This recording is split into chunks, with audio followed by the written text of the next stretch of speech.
Yo, what the fuck did we just witness?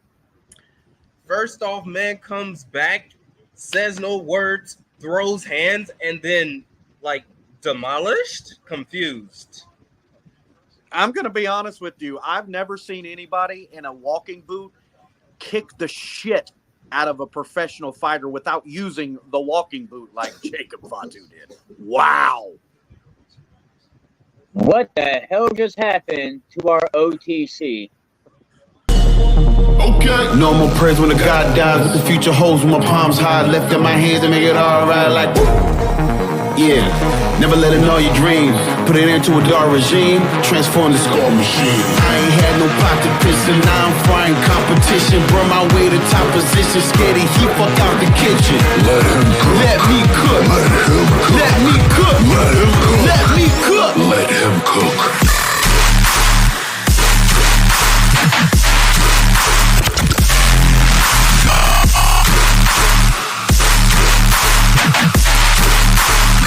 I'm frying competition. Yeet. What the fuck did we just witness? We actually saw the bloodline. We saw the bloodline just crack Roman Reigns' shelter. And that hasn't been cracked since Brock Lesnar. Let me tell you. Wow. Bro, I haven't seen nuts. Roman. Hey, you know what, bro? I have not seen Roman thrown around like that since Braun Strowman. Yeah, no doubt. No doubt. On soul. I can't. I'm still trying to, like I said, comprehend what the fuck I just saw. First off, I'm cheering like everybody else because, like I said, my boy came in standing on big business. He ain't say no words. We are going on what, week 3, and he has yet to pick up a microphone and utter a word, and he's just been demolishing the shit. And then I gotta say, on the sad part, fucking Jacob comes in a fucking walking boot for one. God damn, if that ain't Florida man written all over it, I don't know what is for one. But just drug this man across the fucking arena at this fucking point. Man, just, like, fuck. Not even gonna lie, this has been a great week for wrestling, but I'm starting to think, man, SmackDown might be taking over as the show. And I mean, maybe it's me, but they weren't bleeping out the "fuck you" Solo. No, I noticed that. There weren't no bleeps at the end. You know what that means? That means that too. And that was on Fox. Right. Yeah. Which was a stretch. So I was sitting here, I was waiting for the screen to go black. I was waiting for it to get like muted like a motherfucker, and I'm thinking I'm going deaf or the TV broke. Right. But look, no, I heard it. Fuck you, Solo. It's a 2-day a week, and if it's a PLE, there's 3 days a week. They're continuously stretching the boundaries until they get where they want to go, and you can see it every single fucking show. That's great. They are killing it right now. Like, hey, just like the opening song and credits say, bro, let him cook. Him is Triple H. Hey, I was gonna say cooking. Because I was gonna announce it tonight, but you know, Jacob Fatu wasn't due back for another week. And you know, and we'll get into this later. Because of the passing of a member of the Bloodline today, I really didn't see Jimmy coming in at first when we were talking about it while we were watching it in backstage. You know, I could see Jimmy. Okay. Now they brought out Jacob Fatu when we all kind of heard that the reason why he got injured was to prevent him from having that physical confrontation. But they only waited 2 more weeks to give it back. I didn't think it was ready. But when that happened, I'm like, okay, it's time for Jimmy to come back. Whoa. There's a reason Jimmy's not going to come back tonight. I don't think So- Jimmy comes back till if they do. I think Bad Blood's when he comes back. If they're okay, if this is the pay-per-view they're running for, Mm-hmm. because there's a part of me believing Raw might be Bash at Berlin, Right. and SmackDown might be doing Bad Blood, and then Survivor Series might be a duel. Really? Ooh, go back to that old school. This show I'm do getting this that pay per vibe, view. right? I'm getting that vibe This show because get these pay per views. yeah, like if you're when you're watching Raw, you're I not seeing miss a lot. that. I miss that because then it's not okay. Don't get me wrong. Don't get me wrong when I say this. I love PLEs where all the shows are included. But do you know how many fucking storylines you got to keep up with?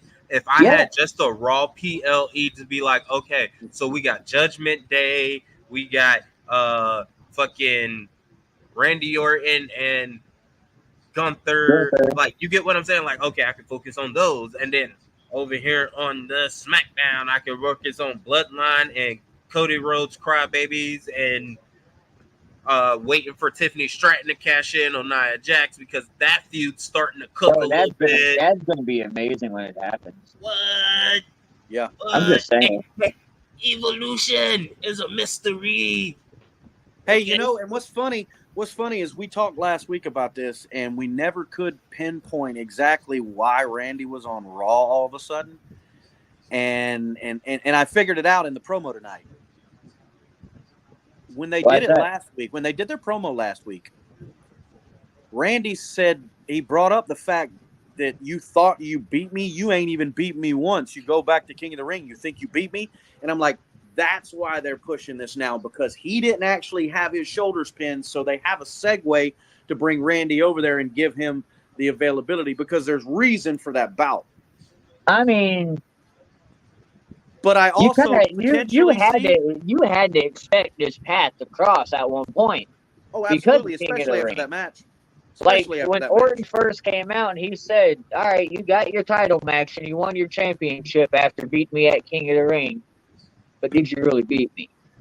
You had to know that was gonna be there. Like, you know, he wasn't coming out to go, "Hey, congratulations, you didn't deserve it," but it was, "All right, you won, cool." But you know. Oh, by the way, real quick, I won't say no more, so you'll know what I'm talking about. Franco confirmed. For those of you that tune into the Plunder, bro, y'all are gonna be excited for what Derek's got cooking. Yes, let me cook. Let me cook. So, hey, Trevor, what's your thought process on this whole thing? Right now, on the whole thing being Randy and Gunther? Trevor, not Derek. Oh, you said Trevor. Okay.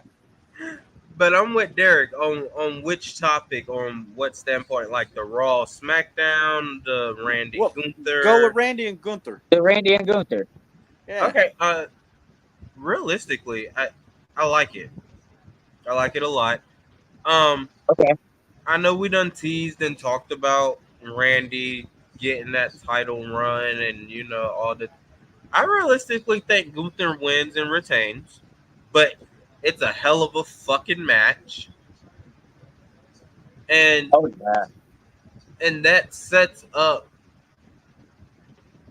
for, because like we just said, with the way it seems like they're trying to do pay-per-views. I mean, hell, if you watched Raw this week or even previously, they don't tease Bad Blood. Yeah. SmackDown does. So that right there, I mean, you actually got a point, bro. For me, what I see, it's a little different. We all watch football. You're a teacher, so I'm pretty sure you're not doing much on a Saturday mornings between September and December, and you get up on a Saturday morning and you hear that 70-year-old Florida State grad when you get those celebrities up there picking your teams, and Lee Corso, the legend, looks over and says, "Not so fast." Because if you paid attention tonight, I honestly believe that Gunther wins, albeit a folly, because the appearance of one mysterious Giovanni Vinci, he was promoted in a vignette tonight of coming back. So I believe there's potential for Giovanni Vinci to come back in and maybe play interference. But I think what that does is build a match where he actually gets a title shot, and he being Gunther, builds Giovanni back up. That's what I can see happening. How do you do that, though, when they're on two separate brands? Why? Because like we just been saying, I mean, Randy's on Raw fucking fighting. I mean, maybe Randy was the trade that brought Vinci to SmackDown, and we just didn't see it. Like, if you think about it, like I said, Raw has not advertised Bad Blood at all, so maybe like they're not going to be included. And after Berlin, like their next PLE is fucking when they do the joint at Saudi. Yeah. So Crown Jewel. Yeah. So maybe that might not happen. I'm kind of digging what you're. I get it. I like it. Yeah, I'm kind of digging that. I'm thinking, honestly, I didn't notice at all, and it's kind of interesting. And it's very, you can tell you're an educator because, bro, your attentive skills are there. Because the fact that you can even pay attention to that. But, I mean, I can recall, watching the show just like I can recall like 2 or 3 times. I think 2 times is what they promoted Bad Blood tonight. I saw it 2 times. I don't recall seeing the advertisement in a while, and that's why I can jump on board with what you're saying. So maybe, but what's the card looking like for Bash at Berlin? Do you know? Fuck that. Let me see if they have it updated. Because that'll actually that if there actually is an updated portion of the card that gives us a little detail, we might have a little bit more information on that. Because what Trevor's saying actually makes a lot of sense. They used to do that. And they talked about when they split the brands back then, if you remember, guys, that it was not like it used to be. These wrestlers on SmackDown were going to be on SmackDown. You would very rarely see one, cross brands now when they used to be very constant in that. So maybe that's what they're doing. Maybe it is a dual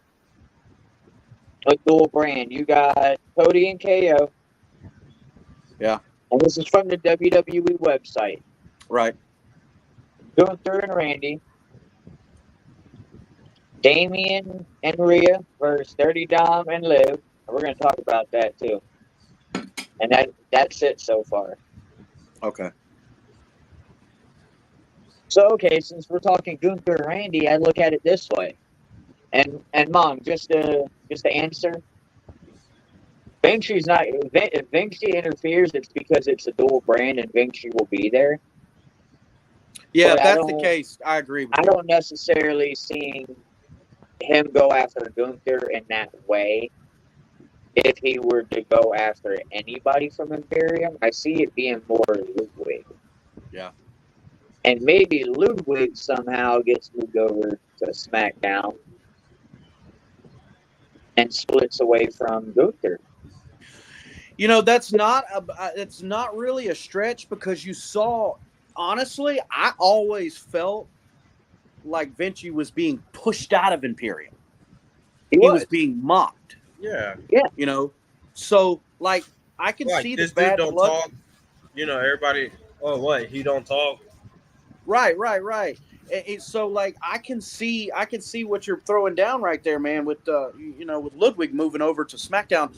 But again, do they do that, or do they just build, Vinci and completely, dissolve his association on both accounts, good or bad, from Imperium, which seems to be nothing right now. It seems to be just Gunther and Ludwig being Gunther and Ludwig, and it doesn't seem like Imperium is there. I don't recall it being them being notarized as Imperium, in the last few weeks. But it's definitely something to keep an eye on moving forward.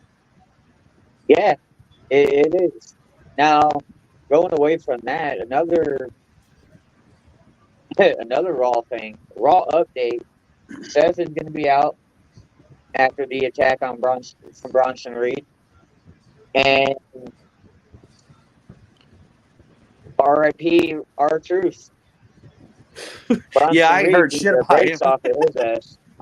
Look, you ain't seen the death certificate, the fucking the autopsy report. You ain't seen shit on R-Truth. He ain't even made a fucking TikTok. Listen, they done put him in the clouds on TikTok. They done put him in the clouds, gave him his angel wings. Listen, I'm gonna tell y'all right now, that shit happened, and I immediately went to the group chat and was like, well, damn. Yeah, I remember. Yeah, you did. Well, let me ask you this. As far as Bronson Reed goes, Trevor, do you really think he's capable of holding the momentum and building his character? Because there's been a lot of questions about him over the last few months, like, why aren't they pushing him? And you could see, now granted, you got to take experience and continuity with the other wrestlers to be able to get in the ring week in and week out like the big timers do. The ones that we really believe in and the ones we cheer at, whether we hate them or we love them, these guys are in the ring all the time. And Bronson Reed, up until the last few weeks, has been like one of those mid jobbers. It's a hit and miss when you see him, and it's been mostly in promos. Yeah, but he's taking that Braun Breaker approach up, because we had talked about it too. Okay. So this was what I was gonna say. I'm a Bronson Reed fan, first off and foremost. I gotta get that out there. Oh, absolutely. Second, I'm gonna say this. I've been enjoying seeing the little bits because, like, if you look at it at a different side light, he's quote unquote, he's not the height. He don't got the height. Okay, don't take the height in account. Just think. That's Big Show. Yeah. Okay. That's what I get when I see that. So that's why I was okay with let it slow cook and see where it goes. Because if you look what Triple H has been doing, anybody that wins that Andre the Giant Memorial, he's been trying to push him, but he hasn't pushed him off like, hey, there go the whole leash. He's been baby. Yeah, it's not like winning the Royal Rumble and baby spooning. Right. Yeah. I like the way it's going. Yeah. Well, Mike, being a Bronson, just like you, being a Bronson Reed fan, I've liked, and again, we're all three into this long time storytelling. So, it taking a few weeks to get things going is okay. And look, he dominated in NXT. He was, but he also didn't stay that long, and they moved him up quickly, which, in my opinion, from my experience, that typically means that they're ahead of the game. Hang on. Not necessarily. Bronson Reed's got a story, bro. Corey put me on game with Bronson Reed. 2021.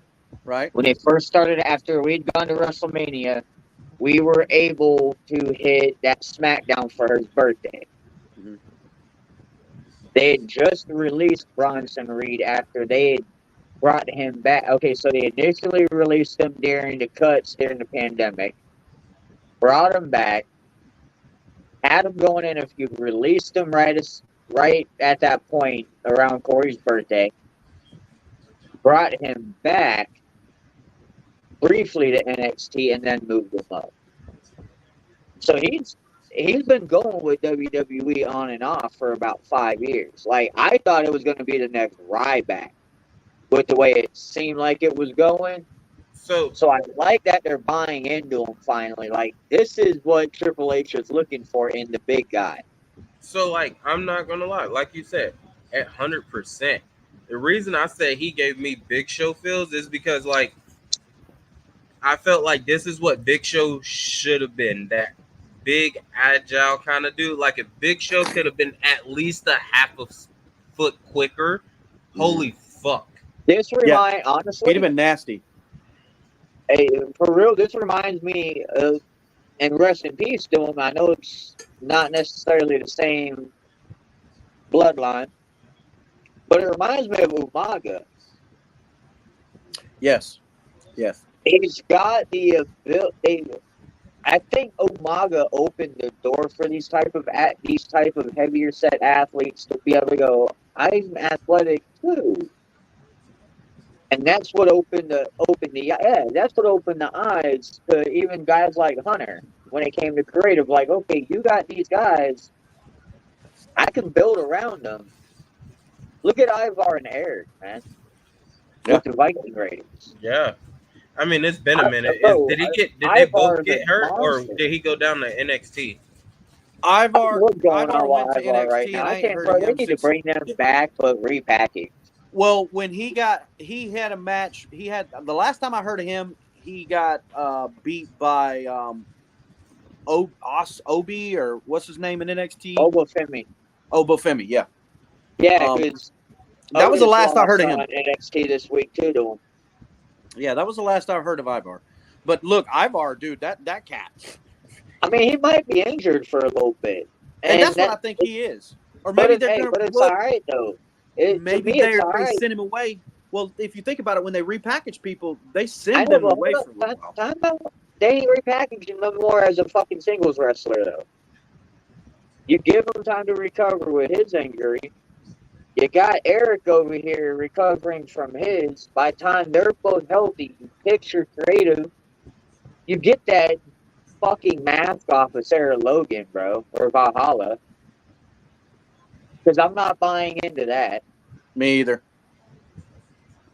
But bro, give me back the original War Raiders. Yeah. Give me that before The mask you would work. The mask would work if it was not the sense of what she was trying to play, but in the War Raider sense. It would work. It doesn't need to be the centerpiece. Right. They're the centerpiece.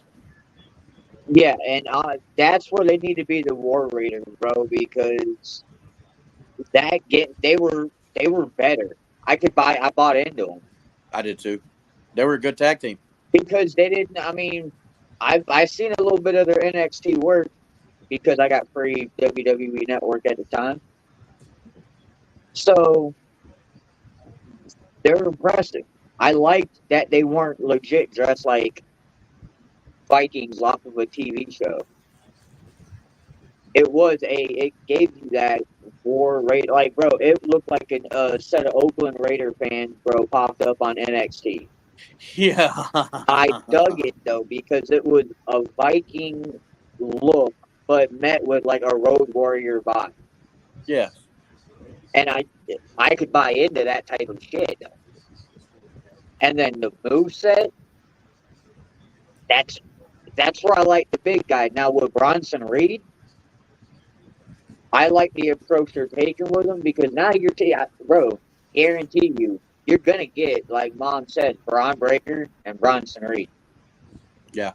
He's taking the same approach, which is gonna run him around to the IC title. Now I can't wait to see that. That's gonna be, as the old Jim Ross used to say, a Donnybrook. That damn thing right there. That's gonna be a slobber knocker. Boy. Holy shit. That would be an awesome fucking match.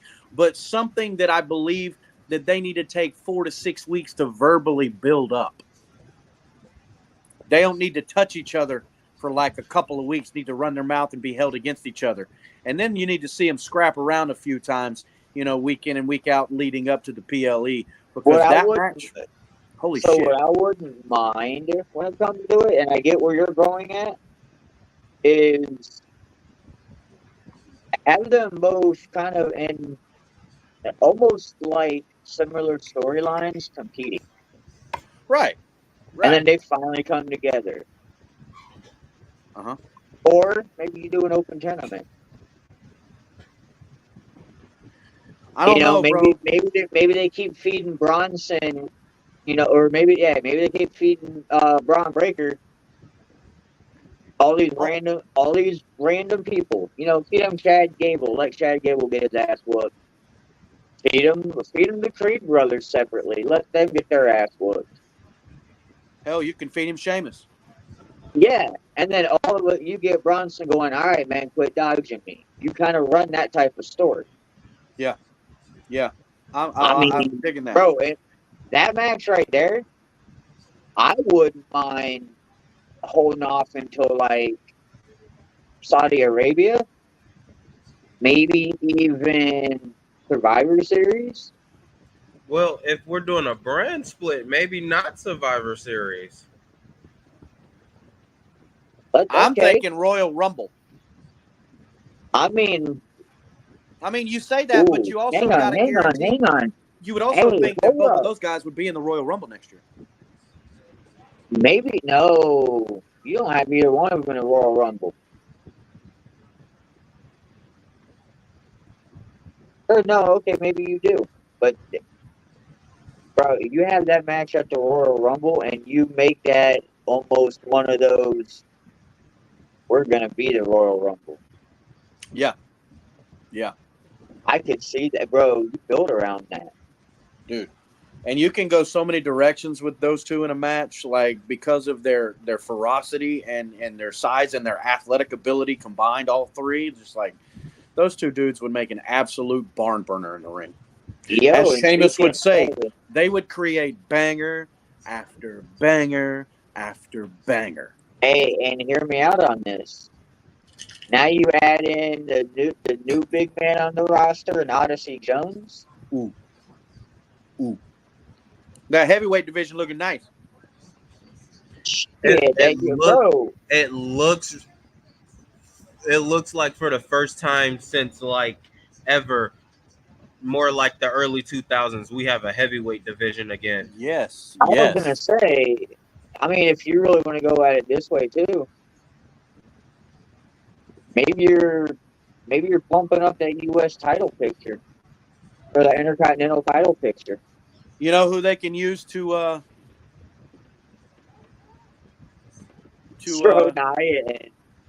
look, I'm thinking maybe throw him in a match with John Cena. Maybe. Hey, John Cena is the kind of wrestler that would take on a entity like a Bronson Reed. I don't know. Let's not put too. Listen, I read something earlier. Mm-hmm. Speaking of John Cena, Randy Orton had an interview.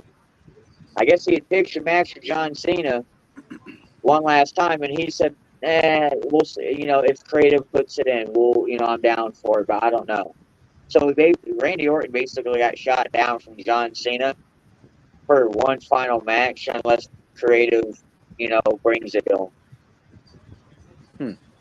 So maybe, bro, what if we go through John Cena's final run and we only see him like a handful of times, like literally a handful of times? Take into consideration how long he's been gone and his age, like you can't get the hell out of here. Nah. Sting was doing it at 75. Bro, Sting is also a guy that never stopped doing it. John Cena is just like The Rock. He stepped completely away from the business virtually for years. And that makes a huge difference when you're talking about coming back after years of being absent and then making a year-long run. Okay. So, I could see him in 8 matches that year. All right, you know what? I see him in 8 to 10 matches. Time out. just to give y'all the preview real quick of what we're cooking with.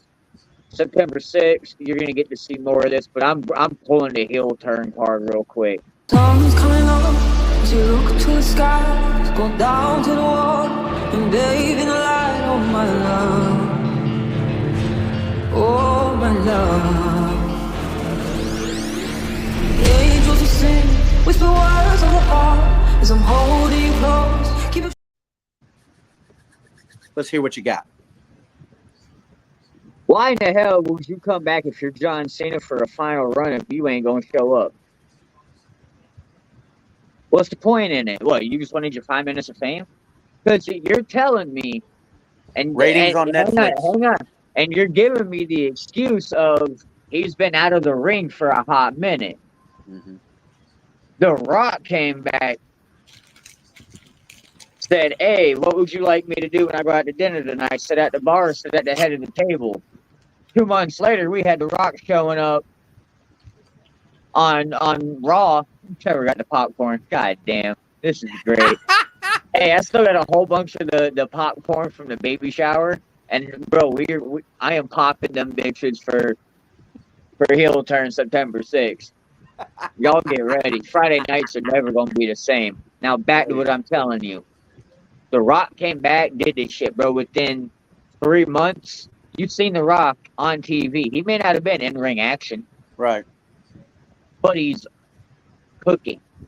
The Rock was cooking. Within So 6 that's what months, you're talking about. Within get 6 clarity. months, you had The Rock in the ring, not once, but twice. Right. So to The get Rock was- clarity, you're literally talking about only literally visually seeing him like through 5-6 times. I'm talking about him having about 8 matches, and with those matches, you're going to see him in between. So doing. hang on. So you're telling me 8 matches total in the final run? Mm-hmm. So, man, you might as well keep your big ass in Hollywood. I'm not arguing with that. I don't like me What the personally. fuck? I don't What? like retirement runs. Hang on, though. Here's what you're telling me then. This motherfucker's coming back to take limelight away from the younger stars, make everybody want to wish for him for a minute. And, I mean, let's be honest on something. We probably ain't getting him till, what, January when they hit Netflix, because he's going to want to pull ratings on that? And see, that's where I'm going. I believe that, yes, he's going to retire. It doesn't have necessarily anything to do in connection with Netflix deal, but I also believe he is the kind of guy, he's the kind of company guy that Triple H can bring in and say, I hear you're retiring, but why don't you help me promote this new thing we've got going on while you're walking out the door? We'll give you a couple of select choice matches. Listen, heel turn, and we'll stop. We'll just let it be for that moment, and we'll keep this. We'll leave the segment open. We will rehash out this second part of the heel turn leading up to September 6th, but there is no way that you're going to tell me you're going to bring him back for a handful of matches. His Hollywood career is flunking out. Oh, yeah. Batista's going to take over. He can't beat Dwayne in the ring. He feels like he wants to. I hope we get Dwayne doing the same thing to Cena that he did to Cody. And we're going to leave it at that. When we come back from this little break, we're going to get right back into what was going down on Raw. Sun's coming up as you look to the sky, go down to the water and bathe in the light. Oh my love, oh my love. The angels will sing, whisper words of the heart as I'm holding you close. Keep a shelter from the dark. Oh my love. Video. Now, back to the big guys. Let me talk about, since I brought up Odyssey Jones, I know I talked about this, and I just want to say, I think it might be a coincidence. You had Odyssey Jones debut the week before last, or last Monday. You had him debut or then you had his first match the following Monday in Austin. And shout out to Scollywag for letting us get that interview with Little Scollywag. You can catch that on at ReelEighty8 all over social media. Check that out. But you had that match with him, and you had Mark Henry in the audience with his son, who got signed to MLW, where Jacob Fatu is from. Mm-hmm. But to add on to that, you're presenting Odyssey Jones as the modern day Mark Henry.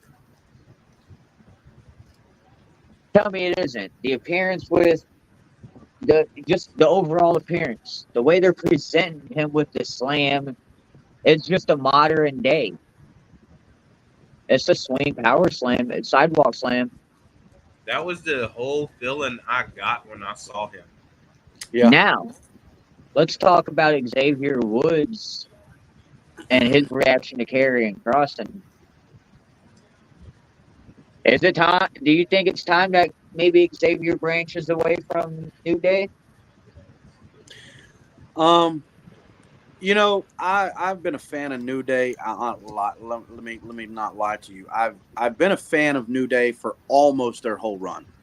It took me a little while to buy in to what they were doing. And it wasn't necessarily like the dorky perception of the power of positivity. You know, it wasn't that. It was just like I wasn't catching the vibe. They felt in the beginning, it felt like a jobber move to me, and I really wasn't buying it because like Kofi is not a jobber. He's a legitimate wrestler. I mean, he's smaller. He can't really compete week in and week out with these massive athletes. But at the same time, when you threw those three together and they became that tag team, dude, just like the Usos, they dominated the tag team division for years. And what I really am intrigued with is they've teased a defaction in the New Day like 3 or 4 times over the last 10 or so years. Every time it's been Xavier Woods.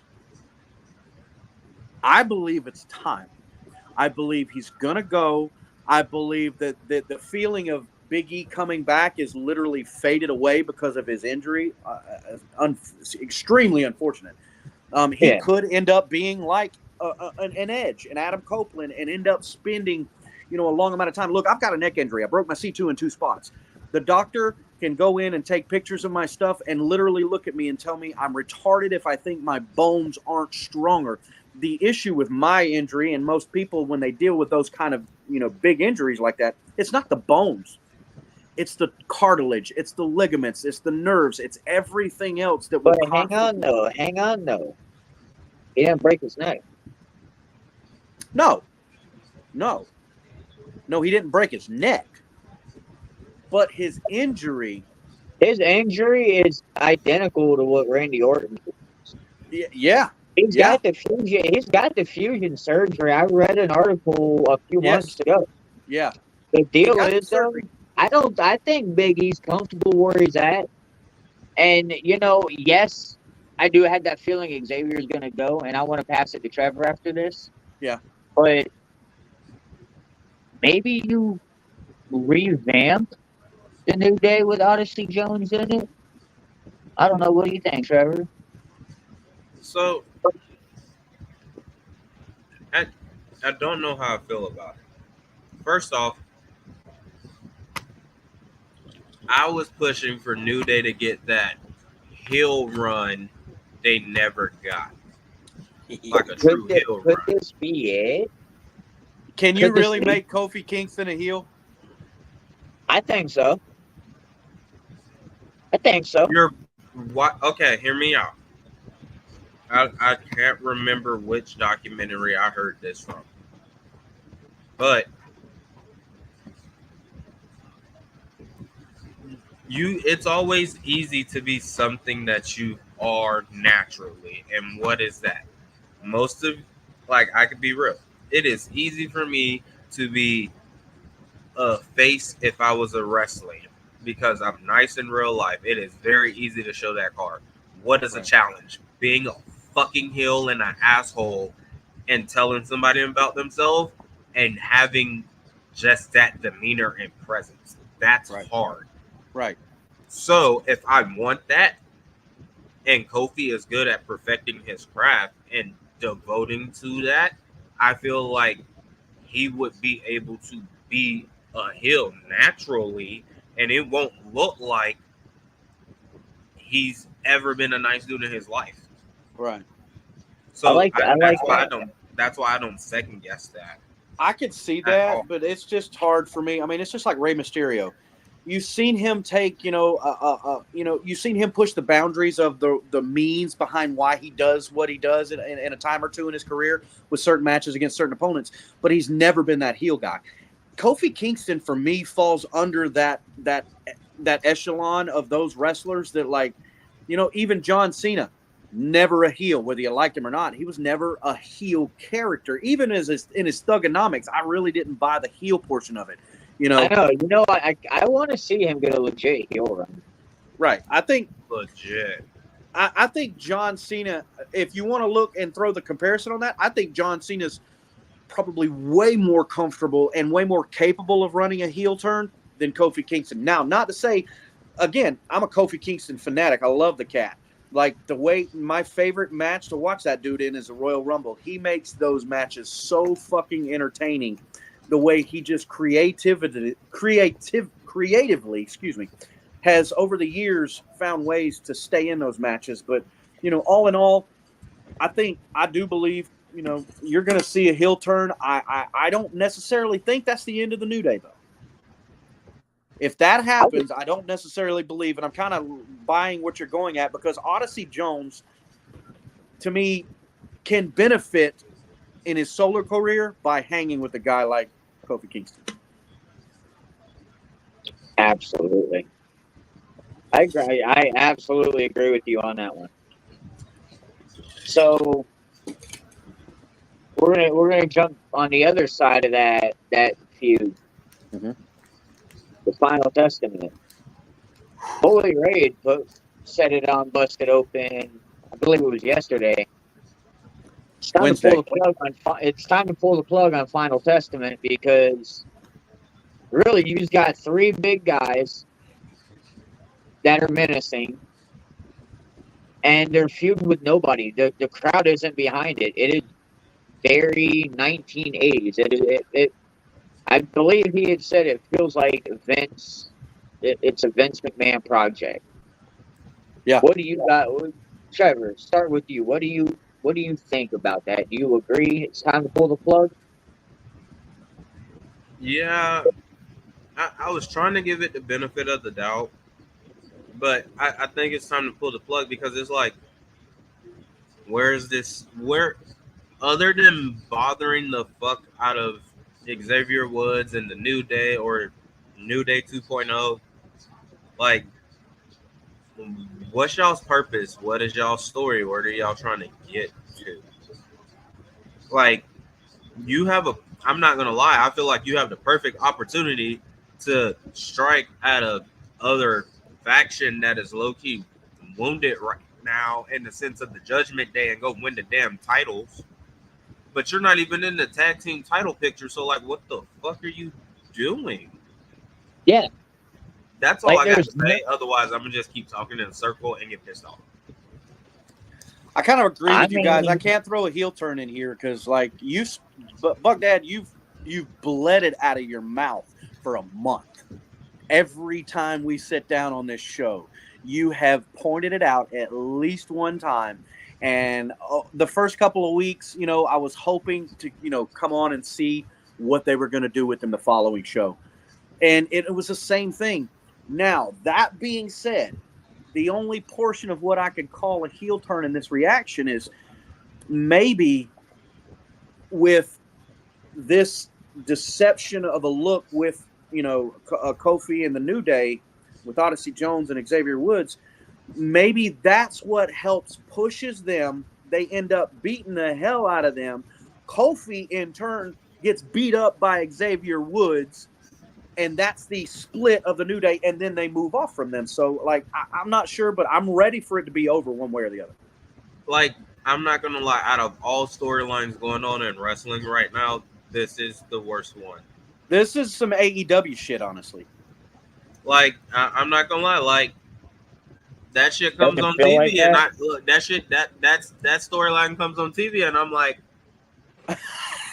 Right, dude. I mean, there's no interest in it. And what's bad is if you remember the Authors of Pain when they first came in, like, they yeah, Bro, they were listen. savage. yes. AOP came in, and I was like, "There's your tag team champions that can break Kofi and the New Day's record for longest tag team champions. Because who the fuck's beating that?" Mm-hmm. Yeah. Mm-hmm. The Usos are probably the only tag team that I could see that legitimately, once you get those guys over, you got to have a really fucking good tag team to beat them, because those guys have been together a long time. Right. They've got chemistry out of the yazoo, and they're literal physical combat. They're literal combat fighters in experience. You know, that's literally what they do. So, like, to see them in the ring and being in that combat is a big thing, and it's natural for them. So I don't buy it. But in Karrion Kross, like, that's an AEW talent as long as the day is fucking annoying and hot. Like, Yeah. Karrion Kross, in my opinion, is not WWE caliber. And if he is, then WWE's dropping the ball big time with that guy. No, yeah. So, I don't know, man. At this point, I think maybe you just get rid of them. Drop them to, and I mean, get rid of them off the main roster. Drop them to NXT as something. Put AOP back together as just a solo tag team. Get rid of Holy Blanchard's crazy ass cousin. Like, I'm not gonna lie. I really feel like fucking Karrion Kross could be like, and I don't say this to be mean or disrespectful, but he could be like a great mid-card champion that it has, like, oh shit, this nigga is touching Miz and Jericho numbers. Like, that's how I see Karrion Kross, and I'm like, so what's the point of the faction? Because, like, when the faction first got there, I'm like, okay, you got your mid-card guy that's going to be the leader, and then you got the tag team to just run amok of everybody, and y'all carrying the gold everywhere. And then now I'm like, how do I keep defending something that I'm not even entertained in? Right. It's hard to get. Look, I don't believe I've been entertained by Karrion Kross since he came on the main roster. I like. And I like. I don't know what it is. I don't know what it is, but like, is okay. I understand and I feel like I connect to the character. Like, I like the character, but it's like, I don't know if that's like too much for him, because I get it, because there's points in times like there's a weird drop off. Is it his voice? I feel like it's his voice trying to match that dark persona, but like it's not there. I feel. I don't know. If I was creative and it came to Karrion Kross, I'd have him as a solo guy. Yeah, you could keep Scarlett with him, but maybe she cuts a little bit more of the promos. But yeah, maybe it is. He's trying to handle that heel persona, and it's not working for him.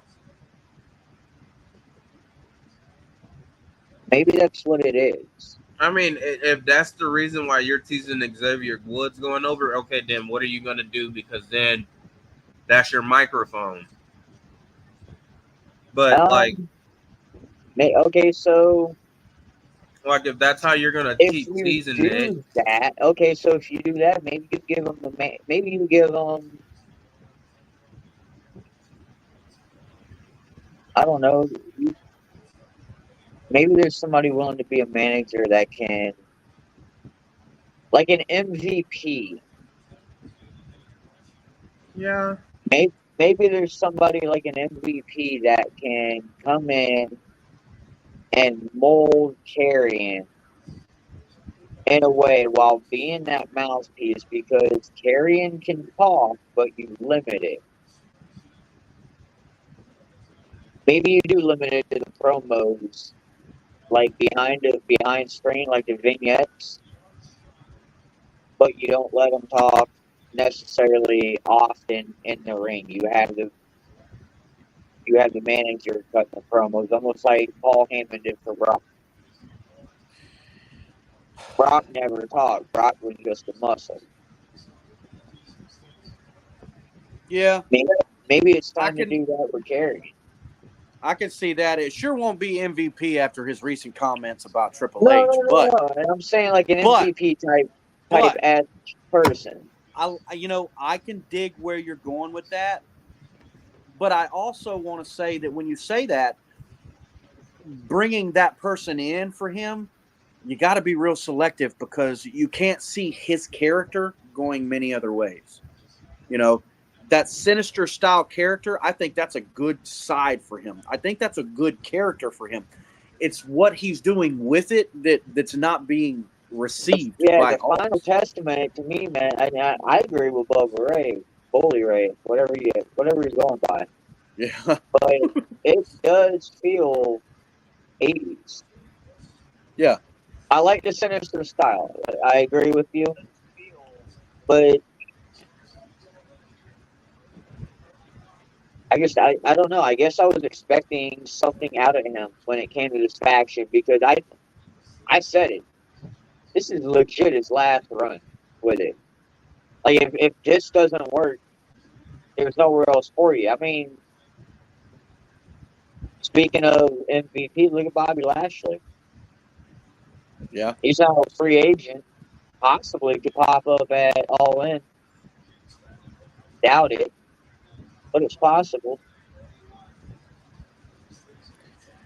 I don't think he's coming back. Maybe I think that was it. Maybe this is. Maybe you just got to cut ties with Carrion, bro. Pull him for a little bit, and I don't know. Look, even Drew McIntyre got sent away. What'd he do? He went and put in the work, and he came back, and now he stays on the main card. I know, but they sent Karrion Kross away already, and they brought him back because he went and built his name up. Right. But at the same time, I was kind of hoping and expecting a Wyatt jump with him because his character kind of does resemble a Bray Wyatt type dark entity. Not necessarily exactly the fireflies and all the demon shit, but it's got that darkness in that same realm. Yeah. The Wyatt family's already established, so he's out of that equation. You seen the Final Testament come up a little bit before that.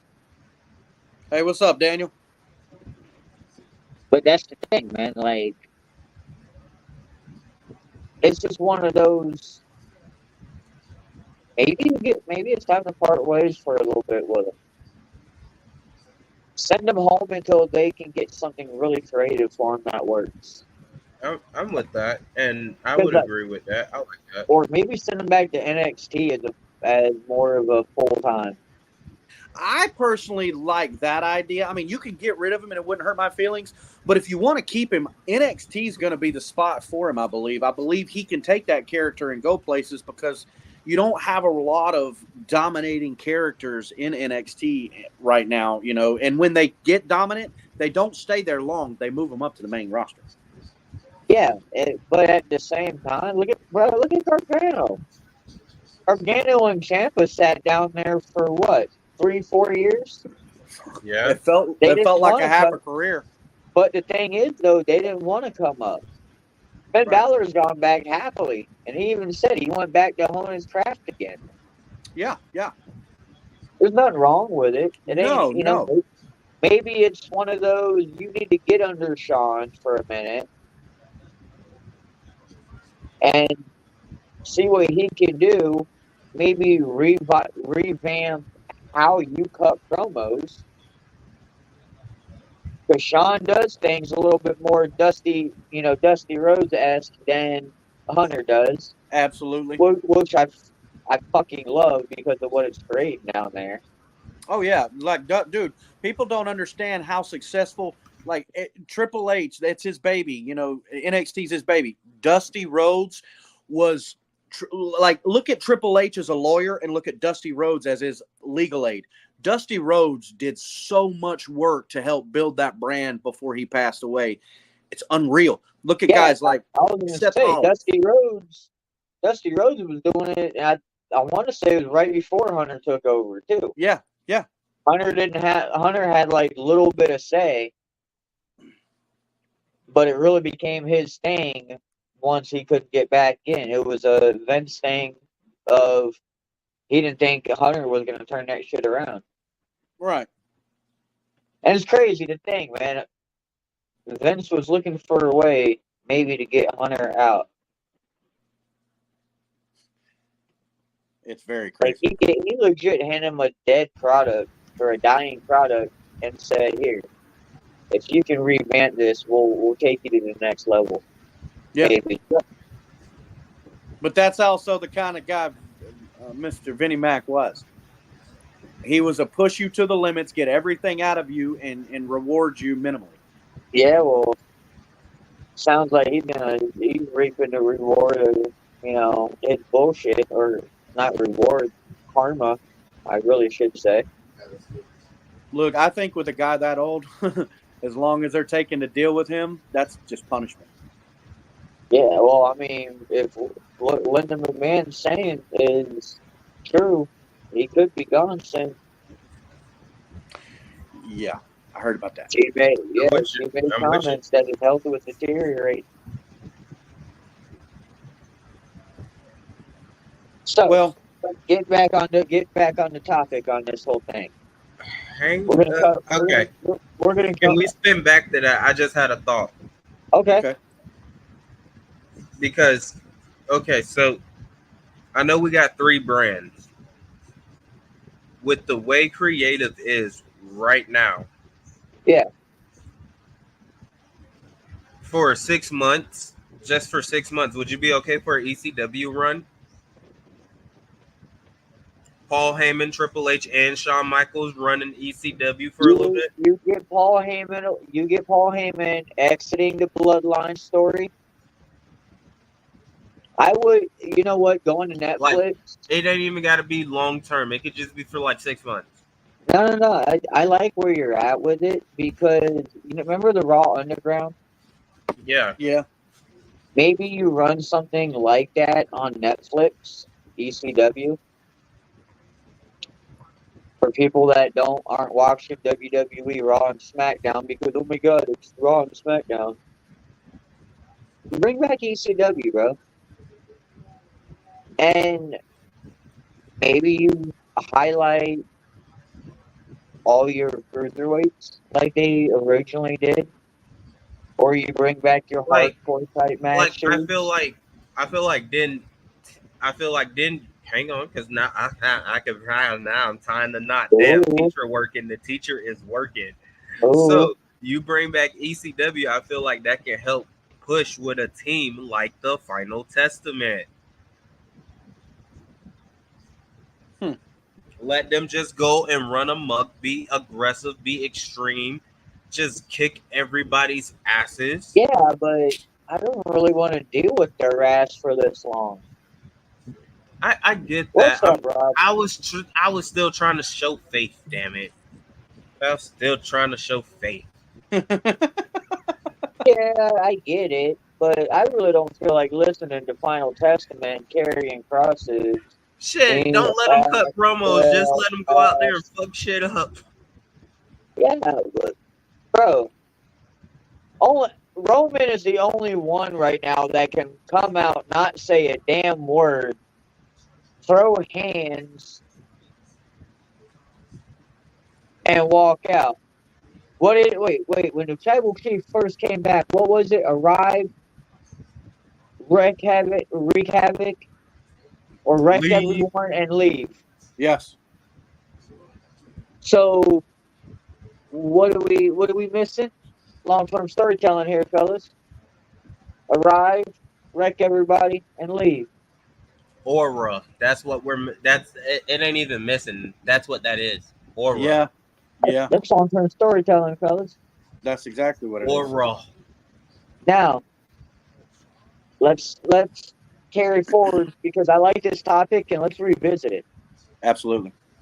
We're going to revisit this because I want to give it a little bit more thought and see what maybe we can come up. Maybe, you know what? Give me a week. Next week, I will see if there's something I can come up with for the Final Testament that doesn't make them boring. maybe that'll be my heel turn for the week is coming up with something interesting for the Final Testament. But since we talked Bloodline for a second, let's talk. Oop, hang on. Seeing what this. But going into everything, let's talk about the SmackDown side of everything, Bloodline related, but not your typical Bloodline yet. Meechin announced that she will be getting a women's championship match against Nia Jax. What are your thoughts on this? About damn time. I like it. I think them finally pushing Mia Chin is probably a little bit overdue. I think the fact that she was I think overdue. Yeah, I think the fact that she was, and I'm not a fan of hers per se, but I've seen the talent in the ring, and I believe there's so much more underneath what I have already saw, and okay. I truly believe that. And to be fair to Nia, this is a great first title match for her. But you're also going to see how long she's going to hold that title based on this match and how they carried this promo. Well, yeah, because I was going to say, if you looked and paid attention to her match in that NXT ladder match, that was, first off, banger of a match. Yeah. Just had to put that out there. Like, women, and I don't mean this in no wrong sense, but we're flying everywhere, okay? Bodies were flying everywhere off of ladders. That's all you needed to know. And she did amazing. I think this is a good way to, like, yeah, she's not going to win the match. Let's be for real. But she is going to be, can you help show and put on a decent match to make Nia look good? Yeah, but can you imagine if Meechin actually beat Nia? I wouldn't even be mad if Meechin came like very close, but because Tiffany Stratton got involved. And when I say very close, I mean in the pinfall. I can't see Mia Chin winning and beating her. I can see her going over in the match. Okay. But I can't see them. I can't see her as the world champion right now. I mean, I get that, but sometimes singles women's champion. Sometimes like the women's United States champion. Yes, because they were. I heard news this week. Speaking of which, I was going to say, if rumors have it, and they have been confirmed to be bringing on those mid-card titles. Now, going into that real quick, that, from what I'm hearing, could be happening in Saudi Arabia. Ooh. And it could start with the women's intercontinental title.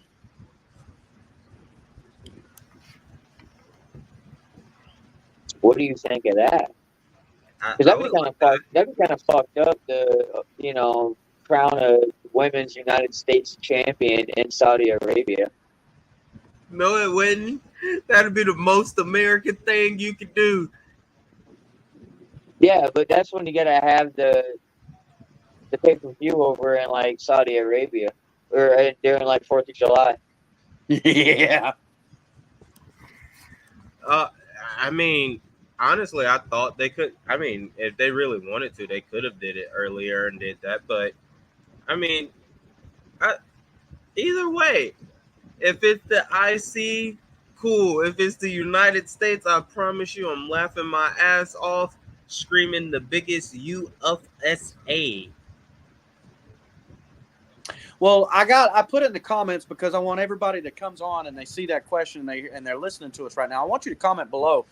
But Trevor and Buck Dad, this is to you. Next week,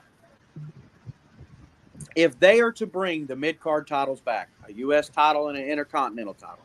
Now, you can take either title and put it on either brand. It doesn't matter. But you can also assume that one's going to be on one brand and one's going to be on the other. Yeah. That being said, Trevor, who do you see right now? If you were Triple H, who are you putting that belt on right now? You want me to give you one for each show? Yeah, because one's going to be. Let's just go ahead and presume it's a U.S. and an Intercontinental, and just presume the name of the title right there. One's going to be on one brand, and one's going to be on the other. Who do you see as the two female mid-card champions right now? If you're Triple H. Okay. So I'm gonna start on SmackDown with the US. US. Okay. To give that whole version of that division, that level of the division, like some flair, I should say. I'm going with Piper Nivens for the women's on the U.S. title side. I'm going Piper Nivens. I like that. That's really good. As for the IC, because I don't know if she's injured, I just hope she's in catering and trying to figure out life and what to do. I hope she's not in catering. Tegan Knox.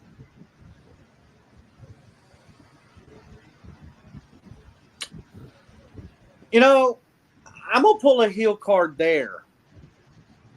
I think Tegan Knox is not the same wrestler she was before her knee injury. Well, obviously. Nowhere near it.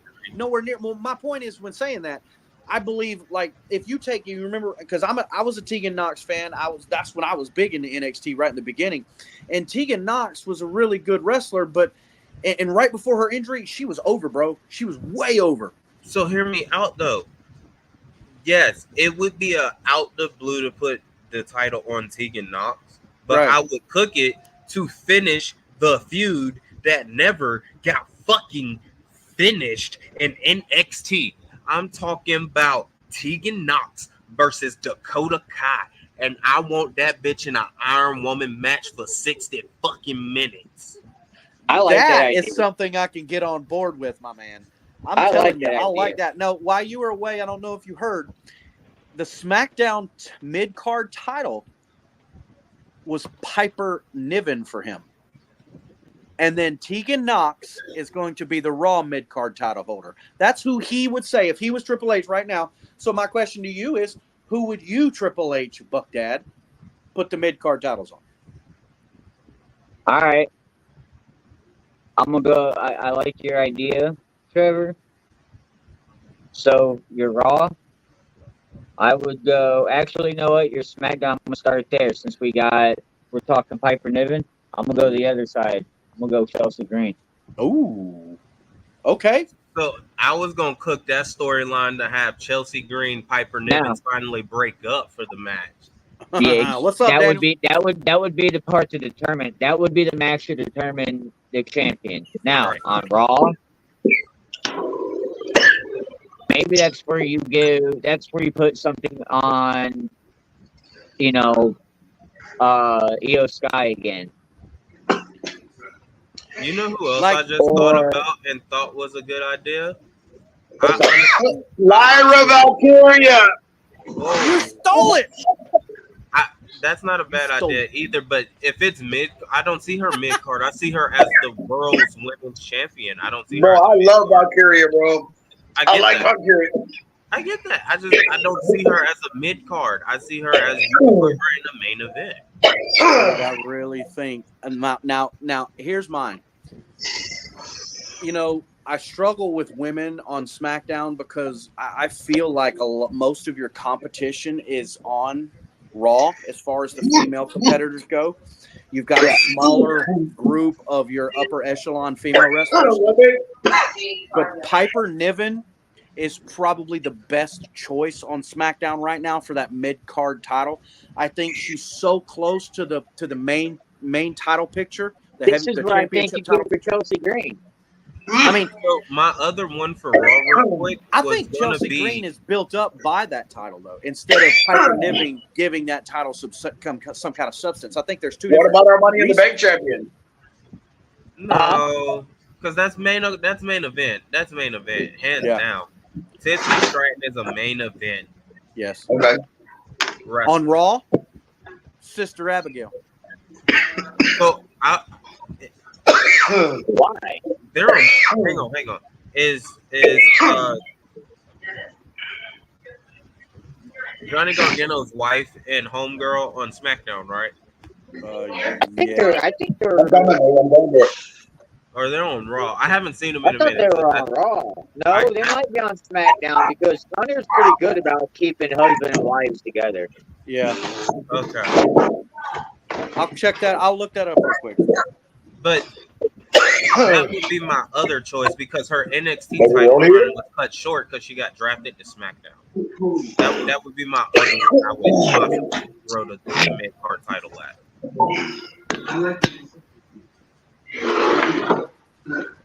Okay, I like that idea. I'm so sorry. I'm still on. You got to give Piper and Chelsea that main event for. You're not wrong. That women's intercontinental. It has to be the women's intercontinental title, just for fear fact of you got Matt Cardona. As what is it? Your Ring of Honor international champion or something like that, or TNA international champion. Like he carries one of the TNA belts that's towards the Intercontinental, and I could see a Matt Cardona and Chelsea Green little reunion and a crossover. I'm sorry about that, guys. Now, you do that mid card. You do those women mid card titles. You let them be on all three. You let them go to either SmackDown or NXT. Candice LeRae is on SmackDown. Candice LeRae's on SmackDown, but you still do not put her in that mix. I'm not sold on her as a champion, no matter even if it's mid card. What about Indy Hartwell? That's who I was trying to think of. I need to see more of her. I need to see more from her. I think she's capable, but I'm agreeing with you, Buck Dad. I think she needs to see more ring time before most anybody can make that decision. Well, I know she was. As far as the fans I know she was one of the top women during her time in NXT. So I'm going to give her flowers there. But I still have not seen enough of her to be like, yeah, you could be a mid-card champion. I mean, shit, you could put Piper Niven and Naomi in a feud for the match, or for the belt. Bro, I'd love to see Jade Cargill. Bianca maybe at this point. You could easily put Bianca to boost up a mid-card title. Blair Davenport. Hey, who was that girl that won the night that beat Naomi? Blair Davenport. Yeah, bro. No. She wrestles good. Yeah. Oh, you ain't seen shit from her yet. I'm just saying that. You're just getting started, boss. Bro, hey, Daniel, go look up Bash at the Beach last year. Roxanne Perez and Blair Davenport. Okay. That was a fire match, in my opinion. And that wasn't even for a title. There was she wasn't even the NXT champion at that point. They were still making Roxanne Perez the crybaby babyface on NXT because she was Booker's little draft pick. Yeah. I had everybody at the shop reminiscing about wrestling.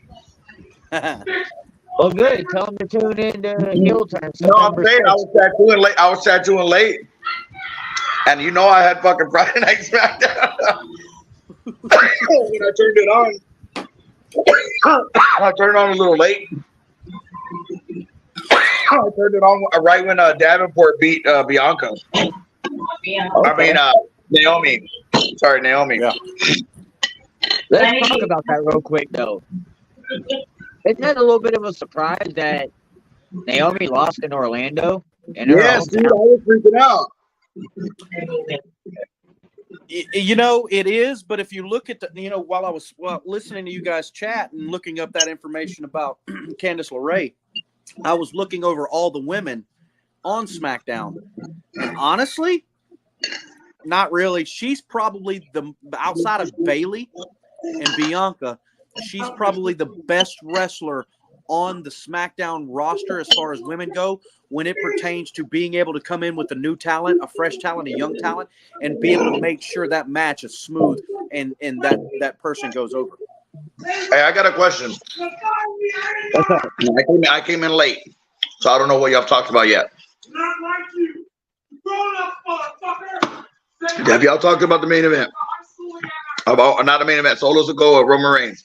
Well, we've touched on it, but it hasn't been really in focus yet. What I want to know is, out of all the people that were there, why didn't anybody come out and help Roman Reigns? This is why. You know this is why. Save that because we ain't got there yet. Yeah. I'll answer that question. I just save. It blows my mind up. Missed it yet. Okay, I haven't missed it yet. And we will have Trevor back. I know he's dealing with difficulties right now.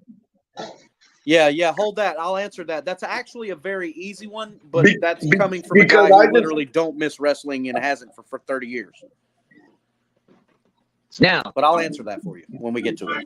We're talking mid-card titles. Let's kind of bounce over to tag team titles for a second on SmackDown.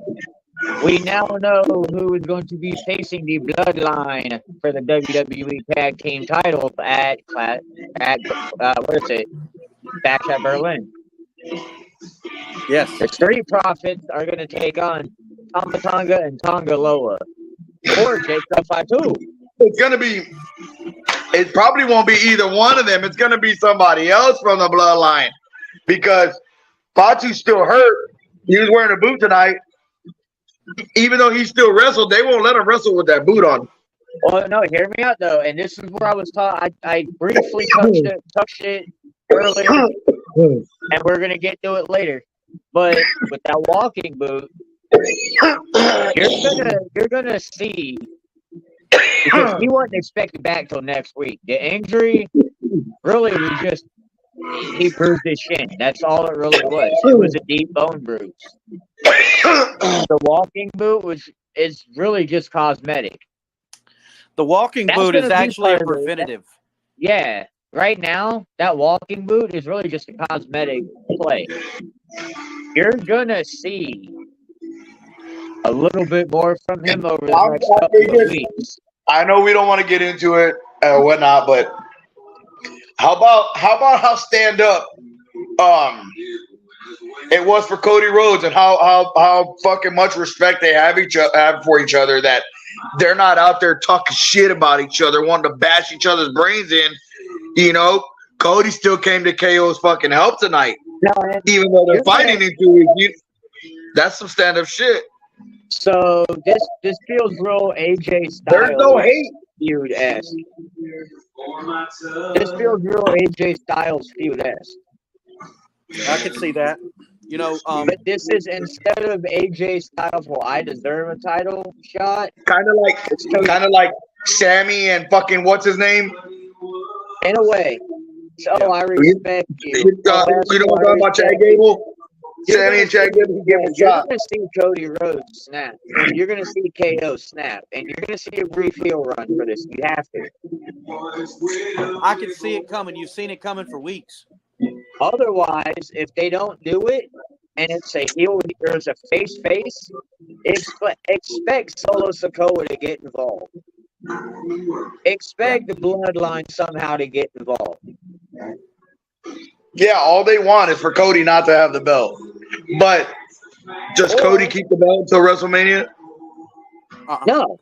Cody's dropping the belt soon. Cody will drop the belt soon. And you know what? Could be bad blood.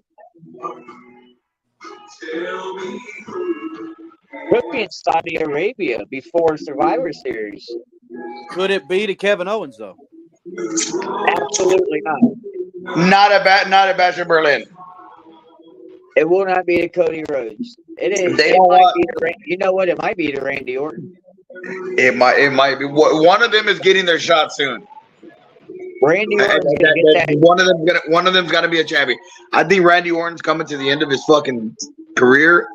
He is. So I think they're gonna give him one last hoorah and let him get his championship, and then somehow get it taken away from him right away.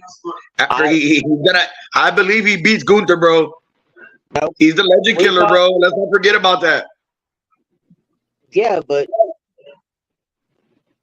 okay. Can you kill? I get the legend aspect because my words were about to be, where the hell is Gunther a legend?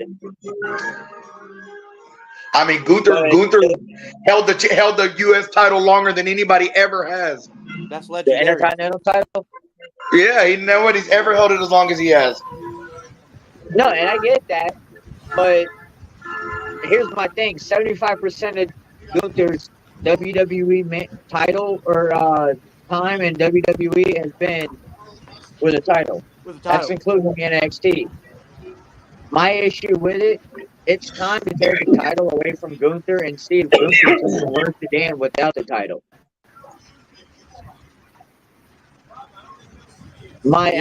Is it from Randy Orton? No. I like your thought process about the legend killer. But the Because I legend mean, that gets, people the hear legend that the gets killed, Viper. People hear the Viper and whatnot. hear me out though. The legend that gets killed is the one that Cody Rhodes has about keeping that undisputed title and winning the championship that his dad never held. Yeah. That legend gets killed.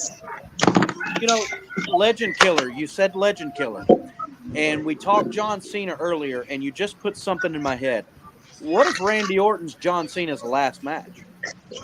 Hey, In the words of John Cena, and I what said if it it's earlier, both of their last match? And we In the don't know. words in the words, hang on though, in the words of That John wouldn't be Cena, Orton's last match. No, Orton's gonna fucking run a little bit. I think they're gonna let him win. Orton signed a And he's gonna have the contract last hoorah. until like I hope he has the 2030. last hoorah. Guys, we're talking the end of 2025. yeah, Oh. but here's my deal though. Orton already stated it that he had pictured the John Cena. Mm-hmm. John Cena said it depends on creative. What if creative already has 2 dozen matches in line and none of them state Randy Orton's name? What if John Cena does his 8 matches that you're predicting there, and not any of them are a John Cena classic? I think that would shit on the whole WWE universe if they did that. Maybe what if the fans don't call? What if the fans don't call for it? What if they're not clamoring for it? I mean, as soon as we heard that announcement, the 3 of us for sure, I know I'm not sure about Daniel, but the 3 of us for sure, we all mentioned the only match. We mentioned a couple of fresh matches that we've never seen John Cena in with opponents, but every one of us mentioned those classic Rock Cena, Randy Orton. And as far as Rock Cena, that's great. Randy Orton and John Cena was a way better program than The Rock. I want CM and Punk and John Cena. Oh my God, yes. But That would be great. But I want a heel run John Cena in the same way that when he did that Firefly Funhouse match with The Fiend and Bray Wyatt at Mania. How at one point it was NWO. And speaking of NWO, I like what Rob said with the bloodline. And I think I had said this a few weeks ago. But what if that is the style that you get from John Cena? What if that is the heel turn? None of us thought Hulk Hogan would ever turn heel, right? Okay, hey, so now that Trevor's here, look, hold on. What if John Cena goes heel and turns on Cody Rhodes? It could happen. Dude, anything could happen with the storylines they got going right now, dude. But can we go back to that question I asked you guys when Trevor went down? So my question is, why did nobody come out and help Roman? We'll get to that. We still got. We're almost there, baby. So I'm sorry, dude. I was at work all fucking night, so I'm peeking over my shoulder tattoo and like, man, what the fuck's going on? Goddamn. Like, literally trying to rush a fucking tattoo, bro. Like, fuck. Let's talk about this real quick, because everybody's talking about LA Knight defends his U.S. title next week against Santos Escobar. Look, I like Rob's assessment of Daniel. He needs a beer right now to calm him down. Yeah, you do. Hey, okay, well, how about this? Do we see Drew McIntyre ever get a championship? Yeah. Yes, and I love that. Hey, and just to let everybody know, before we end the show, I want to give Daniel a little time to kind of, live on tonight's show to kind of give his, just in case nobody caught that interview with his daughter the other night, kind of give a recap of his Monday night. Bro, Monday night was absolutely fucking fantastic. Started off with, we got there, walked about a block up the fucking hill. One of the longest walks I've ever had to make in like 10 minutes. By the time I got to the top of that hill going up, dude, back of my calves and my hammies, bro, were burning. Now, mind you, it's 115 degrees, it felt like, downtown Austin. I get there, man. We're outside for at least an hour, maybe 45 minutes. Before they finally let us in. They didn't let anybody in. The doors opened at 5. They didn't let anybody in until like almost 5:20. Oh, wow. Damn. They had fucking EMS on staff, on call, bro, at every little spot. They were wheeling people out of the fucking crowds. Oh, I bet they were. Passed out, fucking dehydrated, falling out. People spending all that money on tickets to fucking pass out in the heat. Daniel, one of the things Daniel was showing, was a bottle of what was it, vodka? Yeah. That was beginning. We went and saw and met Drew McIntyre. Annabeth got her picture taken with him. Got a figurine signed. I got to meet him. I talked to him. He shouted out Sarah and sent her a little message and talking about his one last feeling. His one last feeling that he had, she heard it for not showing up. That made me a Drew McIntyre fan like 10 times. He's like, Sarah, you hurt my one last feeling that I had.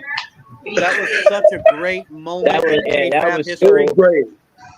It was super great. And then we get, like I said, then we come home, we rest, relax, get up out there. Once we get inside the arena, it's the atmosphere just got different. Like, it felt different as soon as I walked in. Being out in the heat, everybody out there, whoa, and whoa, and whoa, and yeet, yeet. At one point, bro, I just stopped. I got mad, and I was like, hey, quit eating. Let us in, goddammit. It's hot as fuck out here. You made it. I'm like, no more yeet, man. I said, no more yeet. Just get it on. Just let us in, man. It's fucking hot. Like I said, we finally got in. We got our seats, and we sit down, and Annabeth's like, oh, my God, we're so close. She's like, oh, my God, it's awesome. And then, like, it just from then on, dude, every 5 minutes, it seemed like Annabeth would turn to us and be like, thank you so much for bringing me here. Thank you so much. Went to the point where we both had to tell her, okay, Annabeth, we get it. We love you. We wanted to bring you here. We know you're happy. Bro, you know what, though? That's still cool as shit. The fact that you have a kid that is, like, grateful for that shit. Oh, dude, she loved it, dude. You did and good. Look, she likes Olivia Rodrigo a lot too. Now, if y'all know anything about Olivia Rodrigo, yeah, she's like the Mexican, the Mexican Taylor Swift type shit.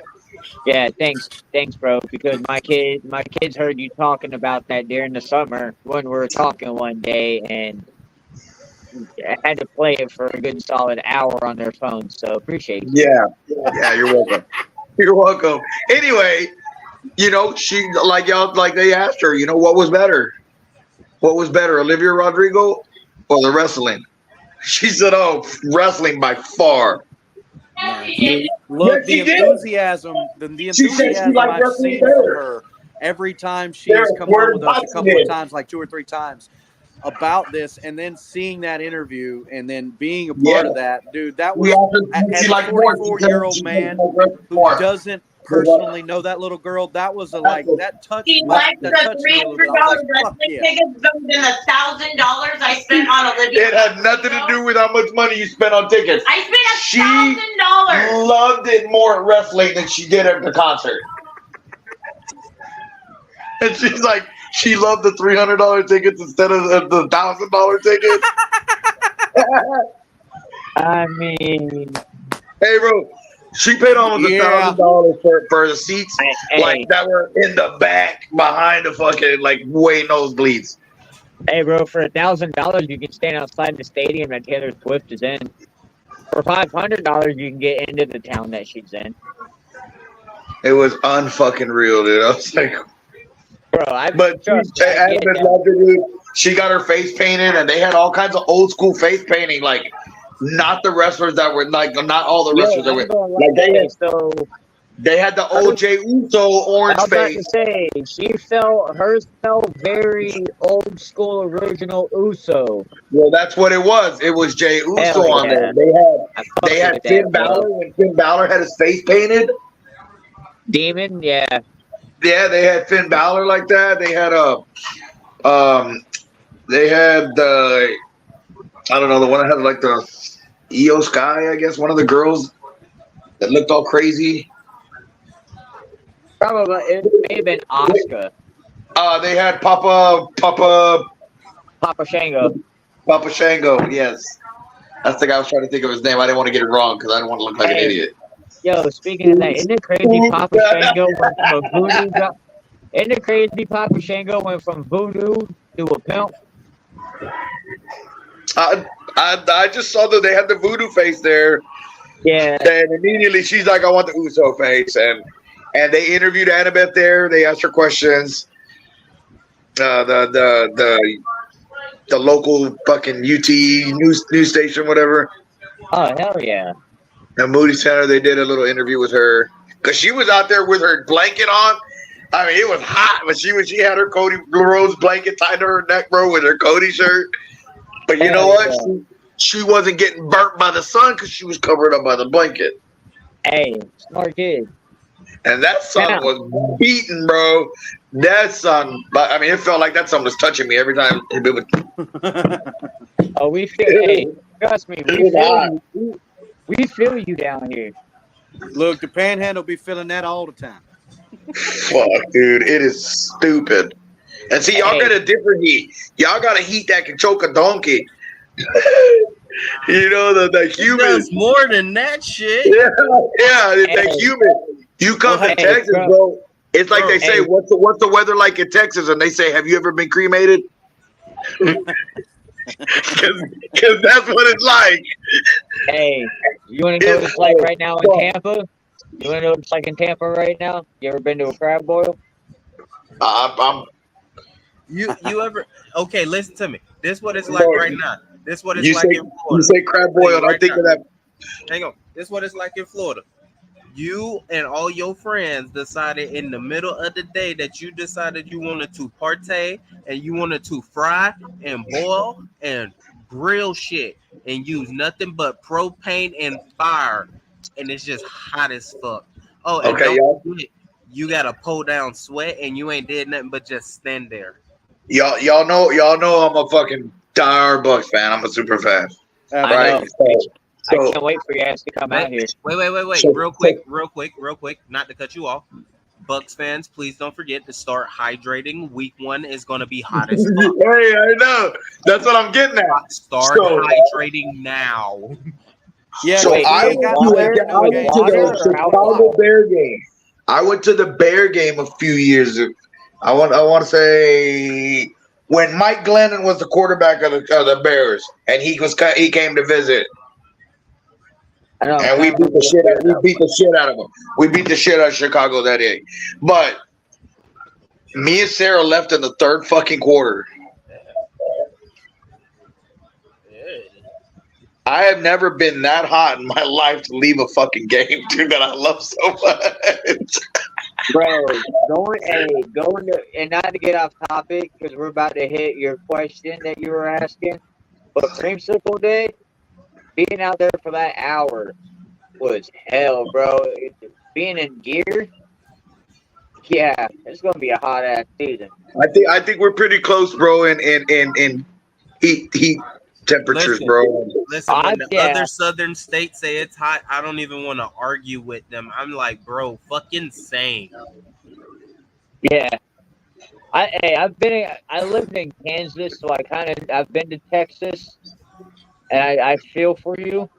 So yeah, I think we got about the same heat. Just it hits a little bit different. Yeah, y'all got a humid, dry. We got a dry, hot fucking heat. Not humid. I'm talking. You could be in the shade, breathing a cold beer, still sweating. She's talking about it's hot. I'm like, bitch, you're in Connecticut. It's not hot in fucking Connecticut. What is it? 78 degrees? It's hot as fuck down here. No, baby. So now I'm gonna ask you a question now. Okay.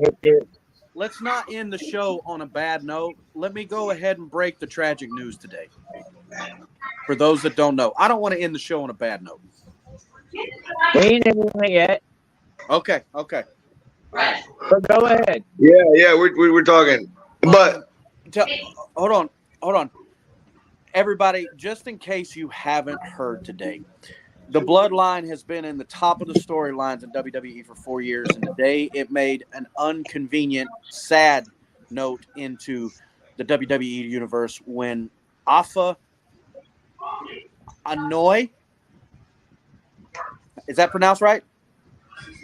Afa Anoy. Part of the Wild Samoans passed away today. And it was very tragic because here, a month ago, maybe, you lost the other one, Sika.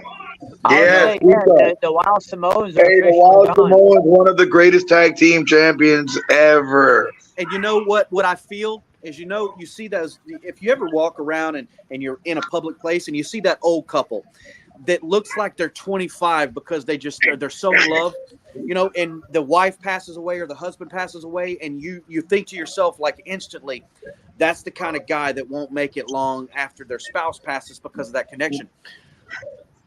How uncanny is it? We just lost Sika a month-ish ago, and now Afa has passed away. And let me tell you, if you're not over 30 years old and you have no clue who the Wild Samoans are, go to YouTube, type in Wild Samoans full match.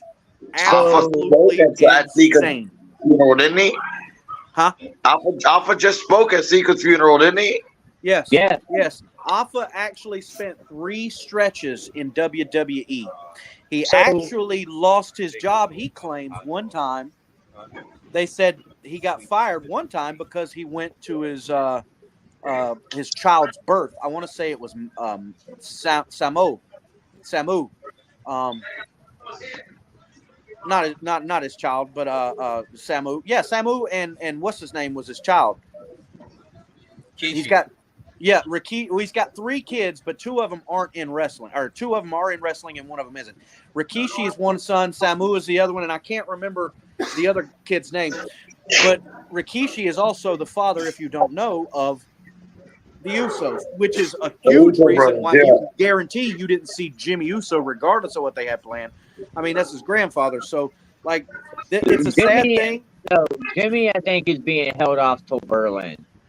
I want to say they're waiting for the right moment, the same way, you know, they've done with a lot of things. Okay, so why didn't they help Roman? Why didn't anybody help Roman? So, give me the answer. Now, the reason you didn't get help for Roman right now, you don't need it.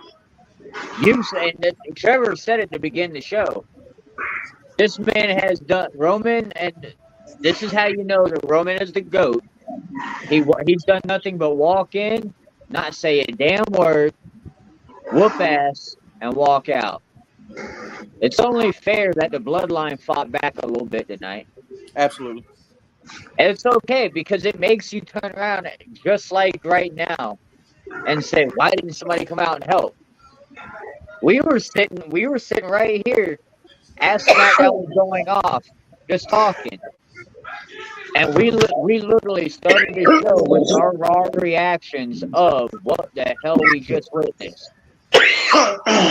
Not to mention, to kind of pull off of what he said, Daniel, number one, when you have an entity like Roman Reigns who held the title for such a long period of time, and it took 2 years for one man to beat him.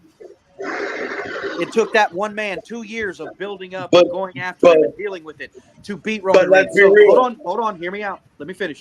One, you take his persona. It's way up here, right? You bring 2 or 3 people out to help him, and it doesn't make him look as strong, number one. Number 2, he is building Solo's character while getting his ass beat. No, negative. It's exactly the reason that you see that man in a walking boot right now. They didn't want to cross paths of Roman and Jacob one-on-one. And what do? You bring Jacob in to save Solo's ass, just like it took bringing Jacob into the bloodline for him not to cross paths with Solo. Yep. It goes back to the reports that they held Jacob Fatu out a little sooner because he would overtake the persona of Solo and really, like, I remember Daniel asking me the same question. Where's Jacob Fatu? Where's he at? Didn't they sign him? I remember these conversations. Yes. So now this is the one man in that bloodline, Daniel, that can match Roman one-on-one, bro. It ain't Solo. Absolutely. It's not Solo. Fuck no. If you want this necklace, you got to go to my enforcer. Roman ain't gonna get his hands on Solo like that until November when we get Survivor Series. Yeah, I agree. There's going to be a lot of build up and interference in that program. You're gonna get a lot. Okay, here's my retort to what you were saying, Derek. Roman held that thing for 2 years. You said, right? 4. Yeah. 4. It took Cody Rhodes 2 years to go after that bitch. Yeah, it took Cody 2 years to get it. Okay, so let's be real. How many of those actual fights did he fight by himself? It don't matter. He did. He was the perfect. The initial 2 when he came back and fucked up the Fiend and Braun Strowman, took his title back, and then he sat there and told Jey Uso to sit the fuck down. Touche. Yep. Very true. Very true.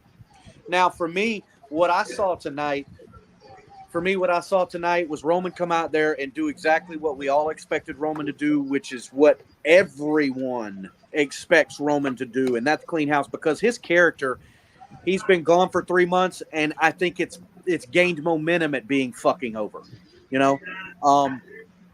But what I saw tonight was the first glimpse, like you were, branching on, is that interaction with, because that's what I'm waiting on. I'm a real wrestling fan, and I know where this is going, and I can't wait to see Jacob Fatu tangle up with Roman Reigns. Now, do we get that before this feud? Because I honestly predicted Jacob Fatu to turn on Solo. But does he turn on Solo in part for Roman, or does he turn on Solo and take the head of the table? I think he takes the head of the table. I think he goes after the head of that bloodline. What do you think, Trevor? I mean, let's be real. Who can stop him? He's gonna start his own blood. It's gonna be him and the Tongans. Exile. You exile Stop Solo. the werewolf right now, though, bro. Who can stop the werewolf? Let's be real. Right now, the focus is what? The Ulafala. That is the focus of this shit right now. That shit got everybody looking stupid and dumb. What movie was it where everybody was chasing this dumbass piece of shit? And it was like everybody just went to whooping their ass, and it was like this thing for like some meaningless fucking power. That was the vote like 4 years ago for presidency.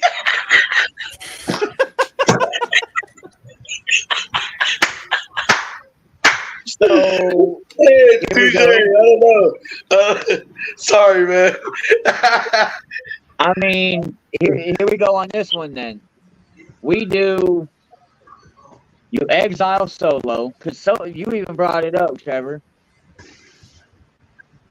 Solo had told Tama Tonga that if Roman wins and gets that Ulafala back, you have to acknowledge him as the tribal chief.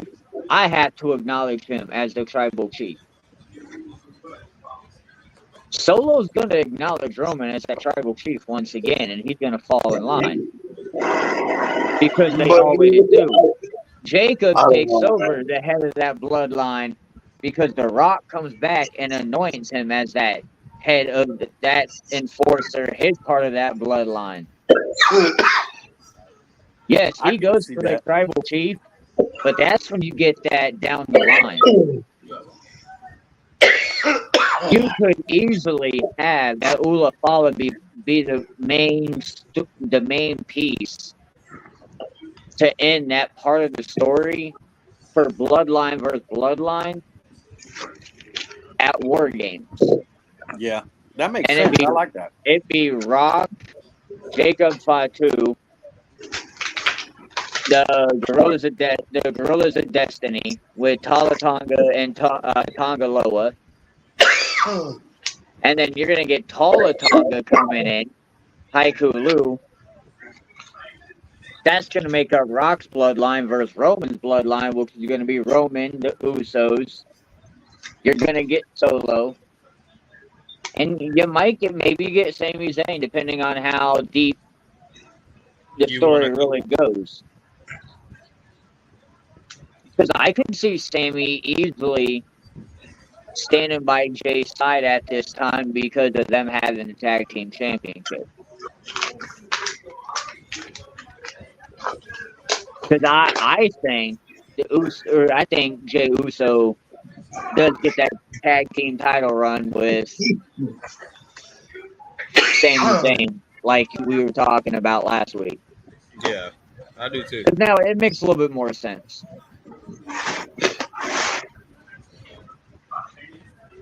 So I mean, I don't see any other way. Now with the bloodline story, with this whole Roman thing. Yeah. The reason you didn't have anybody save him, bro, you had to have him get beat up a little bit. You had to have him get beat up a little bit to make everybody clamor for him to need somebody to have his back. We know the numbers are against Roman, but so far he's come out walking out. Right, I get it. Now, what I find kind of ironic is that shield bomb.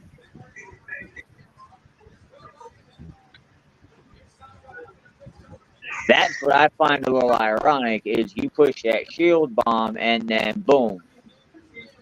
You put Roman down with it. You put Paul Heyman down with it. You put Jimmy down with it.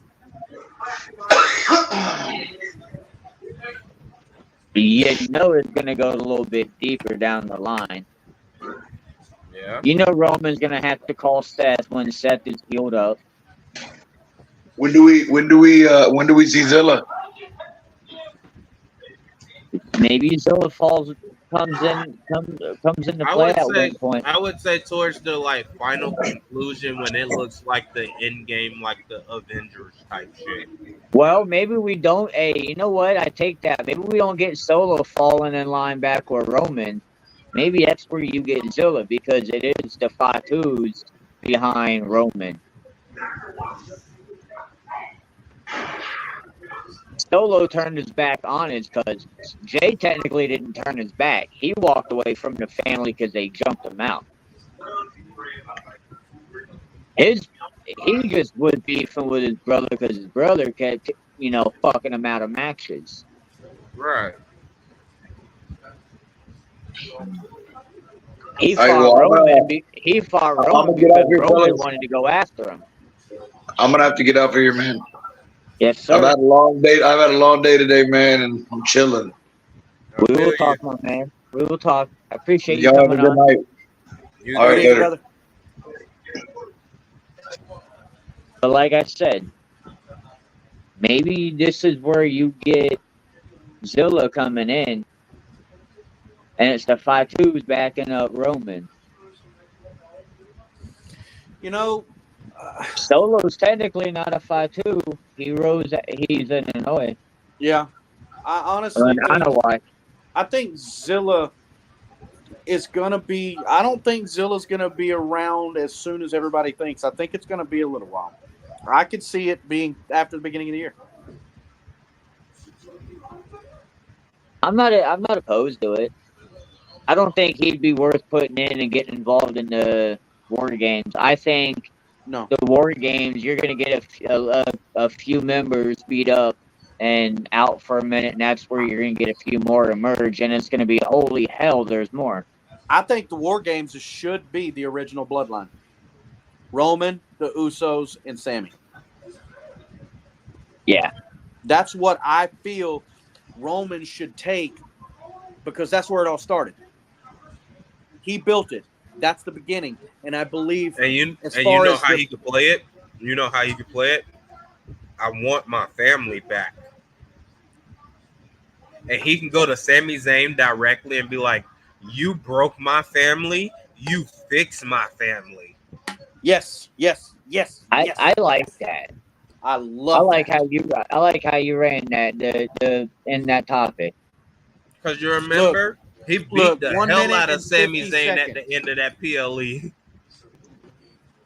Excuse me, 1 hour and 51 minutes. I'm going to tag WWE and tell him to fast forward to this part and listen to this guy at the bottom of the screen because he's really got some good shit going on.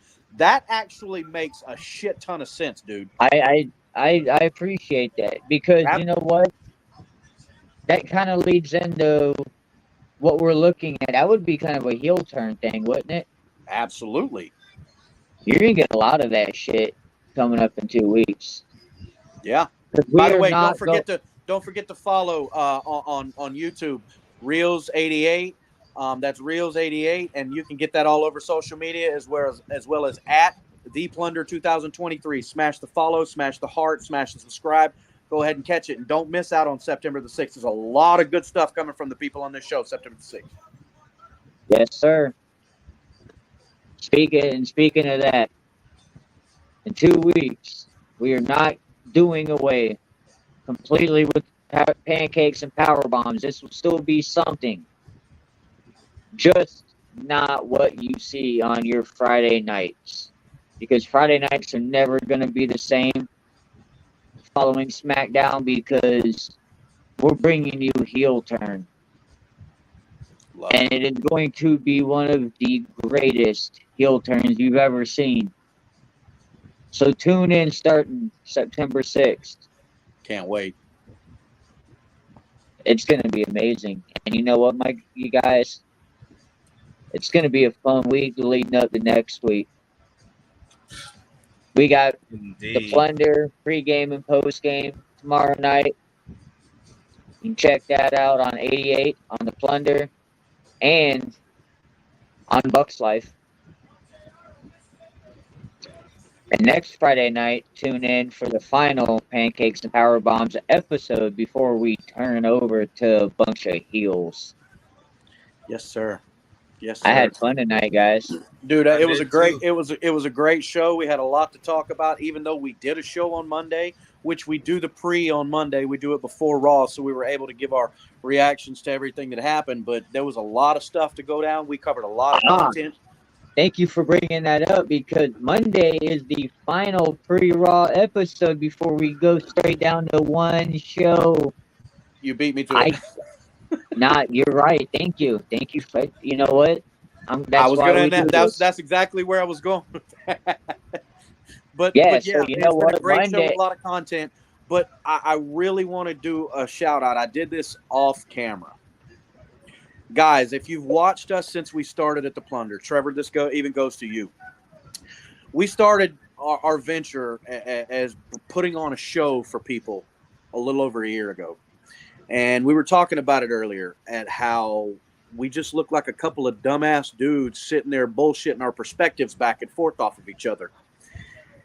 And when we created Pancakes and Powerbombs, it was because we not only have a love for football, but we have a substantial love, and I honestly feel a more in-depth knowledge of the wrestling business than we could also all fathom of how much football we need to know. You know, we all know the game, but the fundamentals of the NFL is a whole different ball game. But wrestling, I think, is such an easy thing for people to relate to once you follow it enough. And that being said, we bring a simple product out. Football and wrestling, two of the most popular physical sports in American history. Yes, sir. Okay? Without these sports, we wouldn't be here. Without the creative knowledge, experience, and intelligence into what we've got going on as well. And look, this is to no means saying he's the best or he's perfect, but shout out to Buck Dad, because without him, our platform would not be what it is today. I run my mouth, and that's what I do. He's pretty smart at running his mouth. See, even over a year, I still can't figure out which direction to point to get it right with these inverted cameras. But don't feel bad. I do the same shit. You know, at least you've got a finger to straighten out. Yeah, but you know, the only thing is, whoever is on the bottom, it's not that it's great that they're on the bottom, but it's easy because I can just, and I'm never wrong. I'm like, shit, no, that way. Yeah, I'll go to the point who's next to me, and I'm like this, and I'm like, wait. Look, we're gonna acknowledge our chief here. We're gonna acknowledge our chief. We're gonna give him the horns. I can't give him the one. I can't give him the one. I got to give him the twos. I got to give you the twos, bro. But I'm gonna give you your flowers, everybody out there. Please, if you've seen this live, if you're hearing this, go comment, appreciate Buck Dad, because without Buck Dad, we would just be a couple of guys with some shitty ass backgrounds of some dirty laundry or an old dirty ass window blind, you know, running our mouths for 2 hours. So thank you, Buck Dad. Not that dirty. Look, Trevor, actually, you keep your house pretty clean. But one thing, you need, the fire chief will have an issue with that flap open on that breaker box back there. Listen, we had to fix some shit. Okay, we noticed that there's some fireworks going on. And hey, and how do you know that's not just a backdrop of one open? Because it was closed earlier. Yeah, well, maybe he had a photo of it being open. Maybe he just uploaded it by accident. Look, he taught me a little bit this show about being very attentive. Hey, I get it. But you yeah, know what, thank you, Buck guys? Dad. Thank you, Buck Dad, for bringing your experience and having the ambition to not only see what needs to be done, but taking the bull by the horns and creating this format with you, with the way you bring the lives to the table, with the backgrounds, with the descriptions, with the topics, with the way you pour it out there. I really want to thank you. We would Nah, not be here if it wasn't for you. Nah, and straight up, bro, thank you for, wanting it. It really started with the plunder. So thank you for, when we started that shit a year ago, we were Bro, both when you were sitting on your there, we lull, just